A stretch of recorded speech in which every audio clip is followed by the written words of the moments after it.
கொடைக்கானலில் அண்மையில் குதிரை சவாரியின் போது ஏற்பட்ட விபத்தை தொடர்ந்து சவாரி செய்பவர்களுக்கு தலைக்கவசம் கட்டாயமாக்கப்பட்டிருப்பது வரவேற்பை பெற்றுள்ளது. கொடைக்கானல் பசுமையான மலைகள், இதமான காற்று, கூடவே குதிரை சவாரி சுற்றுலா பயணிகளின் ஆல் டைம் ஃபேவரைட்.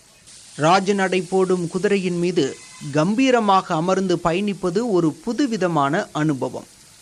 பல ஆண்டுகளாக இது தொடர்ந்தாலும் அண்மையில் நடந்த ஒரு சம்பவம் கொடைக்கானலையே உலுக்கியது. தமிழ்நாடு படகு இல்லம் அருகே 9 வயது சிறுவன் குதிரை சவாரிக்கு தயாரானான். உற்சாகமாக குதிரை கிளம்பிய சில நொடிகளில் யாரும் எதிர்பாராத திருப்பம். திடீரென அந்த குதிரை மிரண்டது, தறிகெட்டு ஓட ஆரம்பித்தது. சிறுவனுக்கு என்ன செய்வதென்றே தெரியவில்லை. கண் இமைக்கும் நேரத்தில் அந்த வேகமான குதிரை 7 சாலை வரை சீறி பாய்ந்தது. சிறுவனின் கைகள் கடிவாளத்தை இறுக்கமாக பிடித்திருந்தும் குதிரையின் வேகம் தாங்க முடியவில்லை. பரிதாபமாக சாலையில் விழுந்தான் சிறுவன். அந்த நொடி அங்கிருந்தவர்களுக்கு இதயமே நின்றுவிட்டது போல் இருந்தது. உடனடியாக அவனை மீட்டு மருத்துவமனைக்கு கொண்டு சென்றனர். நல்ல வேளை, சிறுவன் அதிர்ஷ்டவசமாக உயிர் பிழைத்தான்.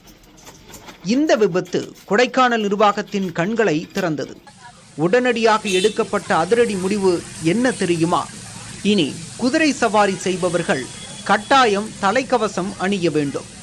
இந்த உத்தரவு குதிரை ஓட்டிகளுக்கும் மகிழ்ச்சியை ஏற்படுத்தியுள்ளது. பாதுகாப்பை உறுதி செய்யும் இந்த நடவடிக்கைக்கு பலரும் வரவேற்பு தெரிவித்துள்ளனர். சிலர் தலைக்கவசத்தை அணிந்தாலும் கழுத்து பட்டையை சரியாக போடாமல் அலட்சியமாக இருப்பதாக கூறுகின்றனர். குதிரை ஓட்டிகள் இதனை கவனிக்க வேண்டியது அவசியமாகியுள்ளது. உள்ளூர் மக்களோ இன்னும் ஒரு படி மேலே போய் ஏரிச்சாலை மட்டுமல்லாது அனைத்து சுற்றுலா தலங்களிலும் குதிரை சவாரிக்கு தலைக்கவசம் கட்டாயமாக்கப்பட வேண்டும் என்று குரல் எழுப்பி வருகின்றனர். ஏரிச்சாலையை சுற்றியுள்ள குதிரை ஓட்டுநர் அண்ணா குதிரை ஓட்டுநர் சங்கத்துக்கு மட்டும்தான் இந்த ஹெல்மெட்டை ரோட்டரி கிளப் சார்பாக கொடுத்துருக்காங்க. மேலும் இன்னும் சில இடங்கள்ல மன்னமனூர், பைன் ஃபாரஸ்ட், இன்னும் சில சுற்றுலா தலங்களில் குதிரை ஓட்டுநர் இருக்காங்க. அவங்களுக்கு அதை மாதிரி கொடுத்து சுற்றுலா பயணிகளின் பாதுகாப்பை உறுதி செய்ய வேண்டும். இது குறித்து நகர்மன்ற தலைவர் செல்லத்துறையிடமும் கோட்டாட்சியர் திருநாவுக்கரசரிடமும் பேசிய போது மலைப்பகுதிகளில் குதிரை சவாரி செய்பவர்கள் அனைவருக்கும் தலைக்கவசம் கட்டாயமாக்கப்படுவதை உறுதி செய்வோம் என்று தெரிவித்துள்ளனர்.